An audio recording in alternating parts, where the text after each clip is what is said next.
Ora, muito boa tarde, bem-vindos e bem-vindas a mais um Esta Terra Agora, dos Governos e Modos de Agir, ciclo de palestras e conversas organizado pela Comissão de Curso da Pós-Graduação em Ambiente, Sustentabilidade e Educação. A conversa de hoje intitula Solos em Metamorfose e temos o prazer de ter connosco a Ana Royer e a Rita Fonseca, a quem eu desde já agradeço imenso terem aceitado o convite. Vamos começar pela Ana e seguidamente teremos a apresentação da Rita e no final haverá um breve período para debate. Gostaria de relembrar que vamos usar o Zoom na versão gratuita, o que implica uma nova entrada daqui a 40 minutos, e ainda que a sessão está a ser gravada. Ana Royer é investigadora auxiliar no laboratório Labscape do MED da Universidade de Évora.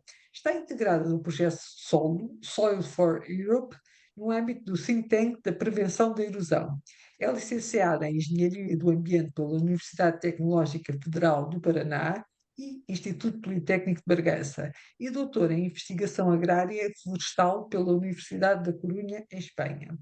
A sua investigação centra-se no desenvolvimento e avaliação da aplicação de Nature-Based Solutions para a melhoria da saúde do solo, promoção da economia circular e reforço da resiliência de ecossistemas agrícolas e florestais. Participou em projetos de recuperação das áreas afetadas pelos incêndios e em iniciativas de transição para sistemas agrícolas mais sustentáveis. É membro da Sociedade Portuguesa de Ciências dos Solos e colabora em projetos na área da regeneração do solo no Montado. Por sua vez, Rita Fonseca é professora associada do Departamento de Geociências da Universidade de Évora e investigadora do ICT, onde também dirige o laboratório Ambiterra, dedicado à análise geoquímica e física de materiais geológicos, ao desenvolvimento de soluções de monitorização e remediação ambiental e à avaliação da fertilidade de solos para a agricultura.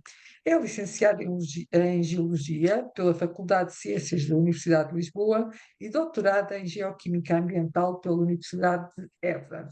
A sua investigação centra-se na geoquímica dos solos, sedimentos e águas, com especial enfoque na contaminação ambiental associada a atividades mineiras industriais e no desenvolvimento de metodologias inovadoras para a remediação de solos e sedimentos contaminados, incluindo drenagem ácida de mina e contaminação por metais.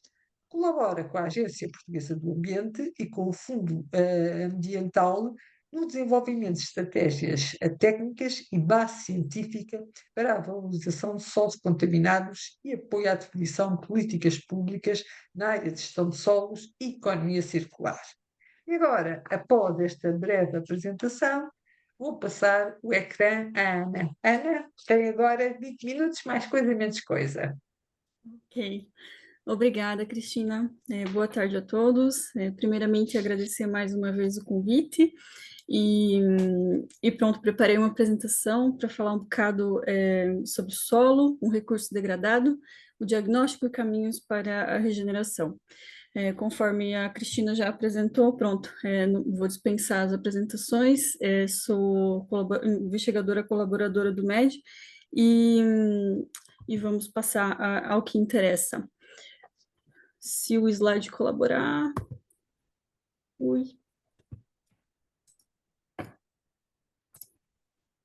Boa. Pronto, o solo, então, é um recurso não renovável à escala da vida humana e ele deve ser visto como um organismo vivo, basicamente como um reator biogeoquímico. Ele tem muitas funções, entre elas, a principal delas é a função de suporte, ou seja, ele é a base para toda a vida, para toda a infraestrutura humana e também para os organismos.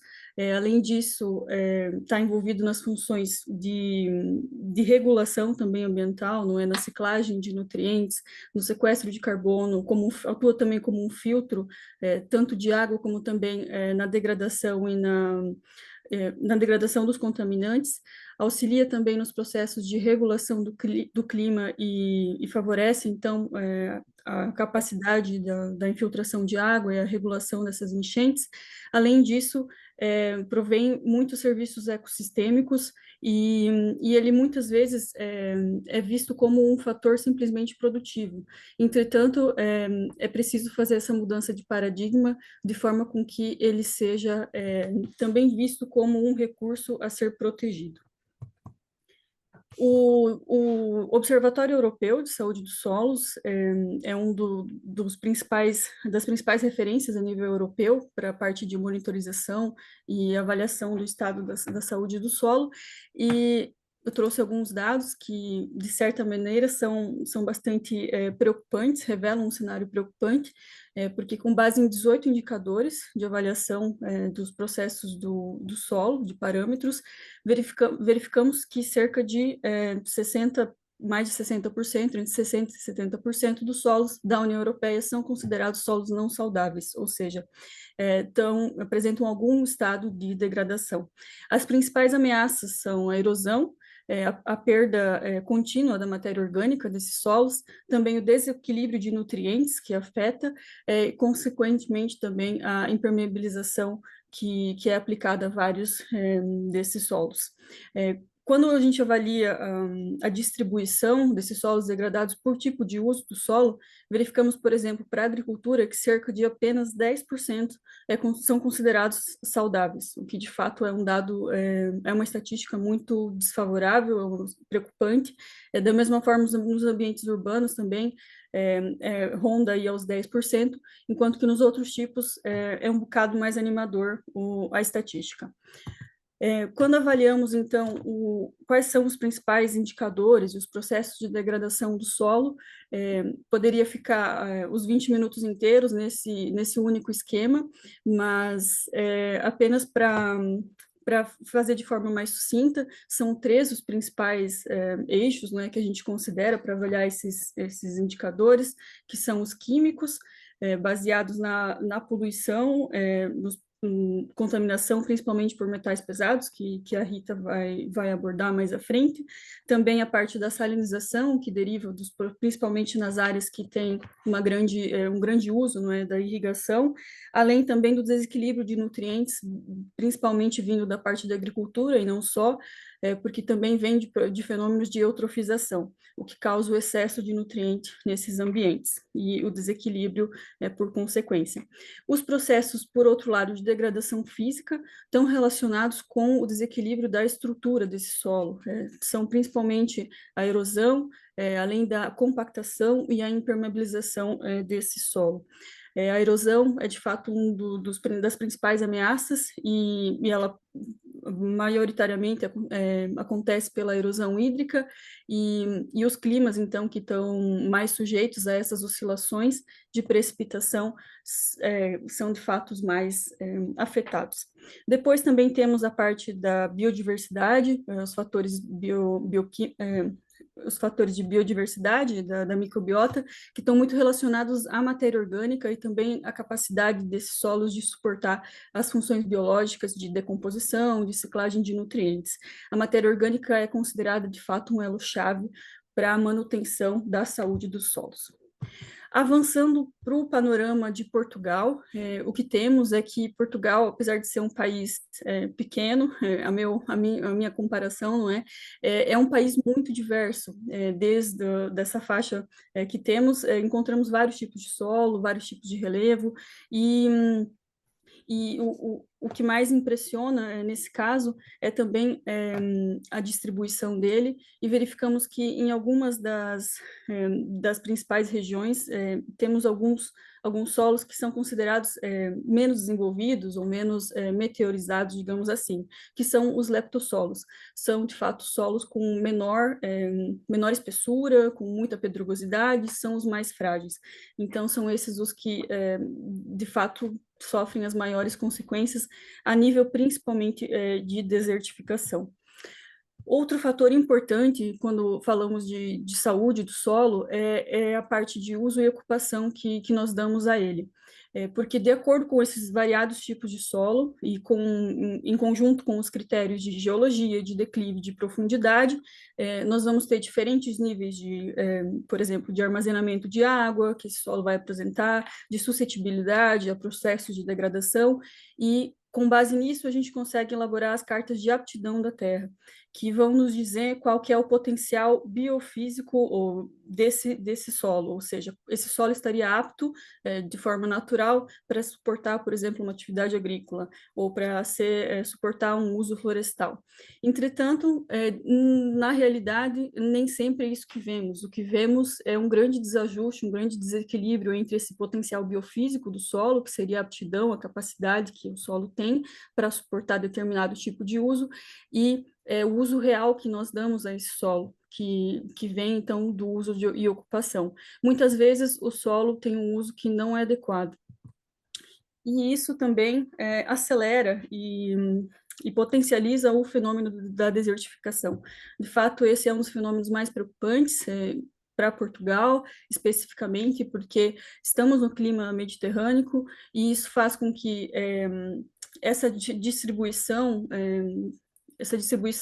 oscilante, não é, das precipitações, cause vários períodos de estresse hídrico que, com as alterações climáticas também têm sido potencializados, ou seja, vamos ter cada vez mais secas, períodos de seca prolongados e secas meteorológicas mesmo, hidrológicas por muitas vezes, além das chuvas intensas. Quando chove, a maioria dessas chuvas vão ser, de fato, os fenômenos extremos, eles vão ser mais pontuais, como a gente já viu ao longo desse ano.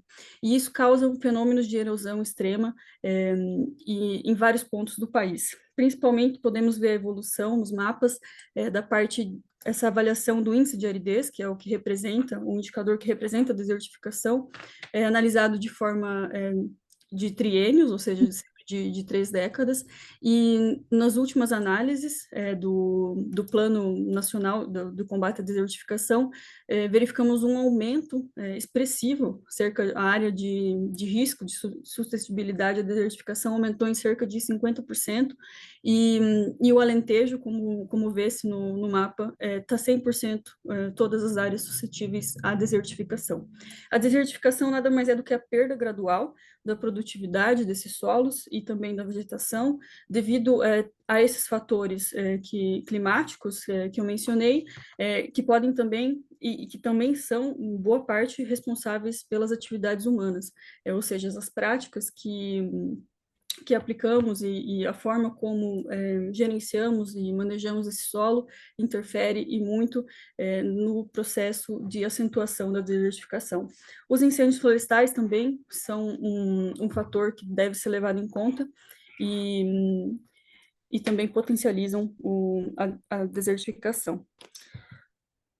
No cenário europeu, o que temos de boas notícias para a parte do solo, perante a todo esse quadro de desertificação, é a missão solo, quadro de degradação do solo, desculpa, é a missão solo, que tem como objetivo estabelecer cerca de 100 laboratórios vivos e lighthouse até o ano de 2030, com o objetivo principal de ter 75% dos solos saudáveis até tal ano. A missão está muito baseada em estabelecer e fortalecer essas parcerias entre os agricultores, entre também os cientistas e a sociedade civil, com cerca de 8 objetivos, sendo eles a redução da degradação do solo, também a conservação e o aumento desses estoques de carbono, travar a impermeabilização do solo e também aumentar a reutilização dos solos urbanos, diminuir a poluição do solo e promover a restauração, prevenção da erosão, além da melhora da estrutura, para aumentar, então, a biodiversidade desses solos, diminuir e reduzir a pegada ecológica e a pegada de carbono da União Europeia, e aumentar a literacia do solo em todos esses Estados-membros. Ela também está muito focada na rede de monitorização, ampliar essa rede de monitorização do solo em toda a Europa. E de fato, o grande passo tem sido dado desde o ano passado, com o anúncio da lei de monitorização do solo, que foi promulgada agora no início desse ano, e que vai tornar obrigatória a monitorização por cada um dos Estados-membros para avaliar a saúde do solo. A partir de agora, os Estados-membros têm 2 anos para transpor essa diretiva para a legislação nacional, e essa é uma oportunidade que, de fato, deve ser aproveitada para repensar quais são os critérios que queremos e para ter um solo saudável, quais são as práticas que podem ser adotadas. É, além dessa monitorização que vai ser obrigatória para cada um desses países. Em Portugal, o que temos é já um início de um grupo de trabalho que tem tentado de forma voluntária se reunir para começar a debater alguns pontos desse processo de transposição. Por enquanto está de forma voluntária, mas em breve esperamos que esse grupo seja formalizado junto com as instituições responsáveis, né, por esse processo de transição, com a APA, com a DGADRE, também com o GPP e todas as outras entidades que participam desse processo, e esperamos que as definições, os critérios e das boas práticas e das diretrizes de monitorização sejam as melhores possíveis. E, voltando agora um pouquinho para a parte de conservação e regeneração, o que podemos fazer, então, para melhorar esse quadro de degradação do solo? Já por começar na definição dos conceitos, né, por muitos anos sempre se falou em práticas de conservação do solo, e ultimamente tem se mudado para a prática de regeneração, não é? Porque, de fato, a ideia é que exista um ganho líquido, que haja uma mudança de paradigma e não só apenas uma manutenção do solo da forma como ele já está. As duas principais pontos que eu considero para a parte da regeneração do solo seriam realmente as práticas de maneio, que vão desde os sistemas agroflorestais, as culturas de cobertura, também as práticas do pastoreio regenerativo, semeadura direta, a gestão integrada dos recursos da água também, tendo em conta isso. E o que eu aprofundei na parte do meu doutoramento foi o uso das Nature-Based Solutions, que nada mais são do que a utilização de processos ecossistêmicos para restaurar a funcionalidade biológica e também a resiliência física desse solo. Porque a maioria dos processos de degradação sempre começa com a disrupção da estrutura desses solos, que vai desencadear a erosão e as próximas perdas, né? As perdas de solo, de matéria orgânica e de materiais e nutrientes.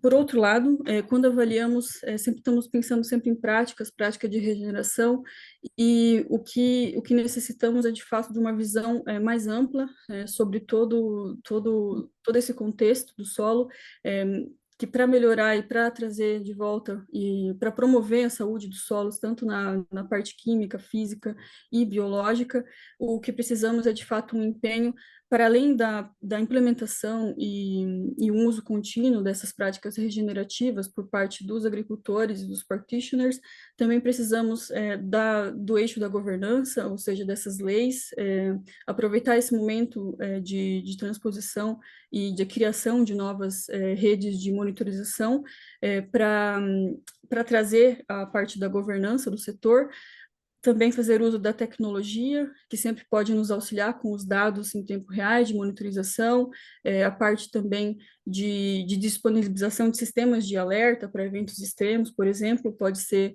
uma grande valia por parte dessa tecnologia.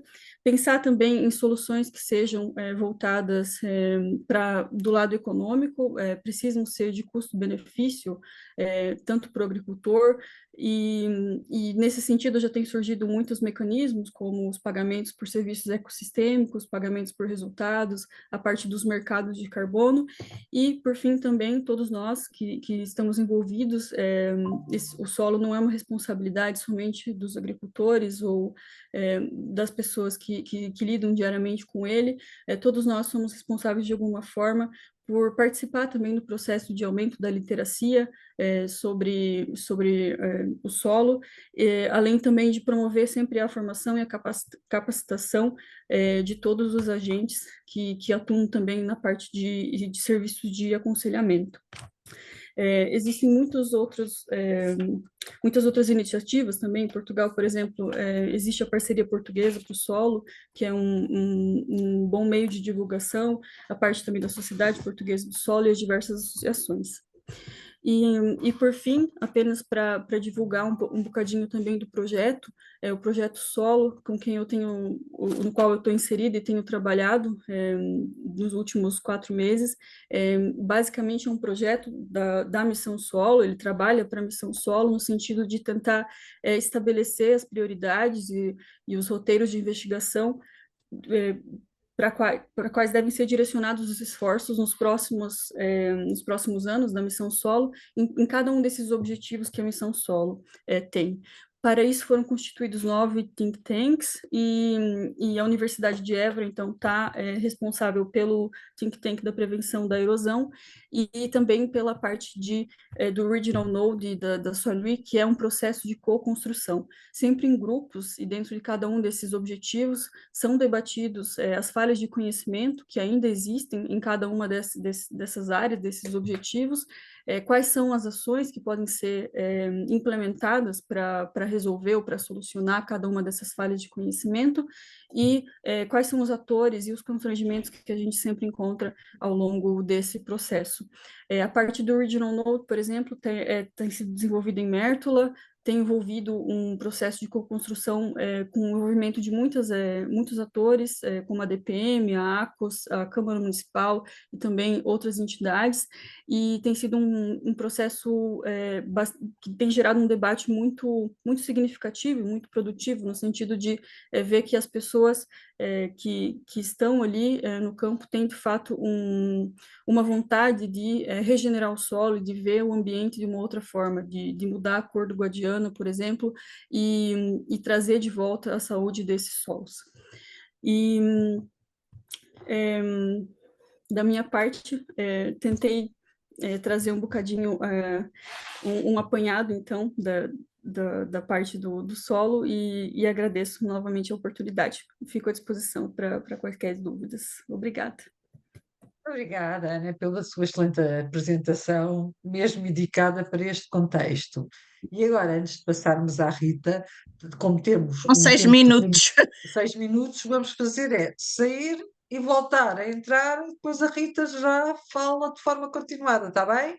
Vamos então Exatamente. todos sair, eu vou Um, encerrar a dois, reunião. três. 1, 2, 3, isso mesmo.